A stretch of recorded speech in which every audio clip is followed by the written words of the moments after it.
Noor of இஸ்லாம் அமைப்பால அனல் மின் உற்பத்தி நிலையத்தினால ஏற்படக்கூடிய பாதிப்புகள் பற்றி கட்டுரை மற்றும் சித்திர போட்டி ஒன்று நடாத்த போறாங்க. இந்த போட்டிய வயது அடிப்படையில தான் நடத்துவாங்க. எப்படின்னா 11 வயது தொடக்கம் 14 வயது வரை, 15 வயது தொடக்கம் 18 வயது வரையான மாணவர்களுக்கும் நடாத்த போறாங்க.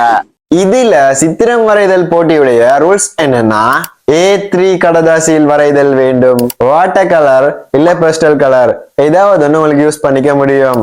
முக்கியமா கோல் கீல்ஸ் பெல்கே அப்படிங்கிற ஹேஷ்டேக் உங்களுடைய சித்திரத்துல ஏதாவது ஒரு இடத்துல இடம் பெற்றுக்கணும்.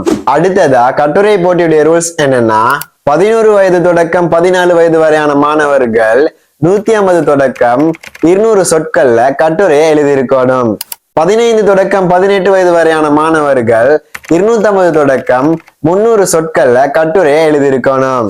எதிர்வருகின்ற மே மாதம் 5ஆம் தேதி தான் இந்த போட்டியோட க்ளோசிங் டேட். சோ இந்த க்ளோசிங் டேட் முடியறதுக்கு முன்னாடி நீங்க வரைஞ்ச சித்திரம் மற்றும் கட்டுரைகளை ஆபீஸ் நூர் ஆஃப் இஸ்லாம், கரைத்தீவு, பொன்பரப்பி, புத்தளம் அப்படிங்கிற அட்ரஸுக்கு அனுப்பி வைக்கணும். அதோட உங்களுடைய ஆக்கத்திர பின்பகுதியில பெயர், தொலைபேசி எண், வயது இது எல்லாமே எழுதி இருக்கணும். வின் பண்ற 10 பேருக்கு பெருமதியான பரிசில்கள் தருவாங்க.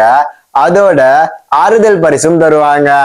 மோர் டீடைல்ஸுக்கு ஸ்கிரீன்ல தெரியுற இந்த நம்பரை கான்டாக்ட் பண்ணிக்கோங்க.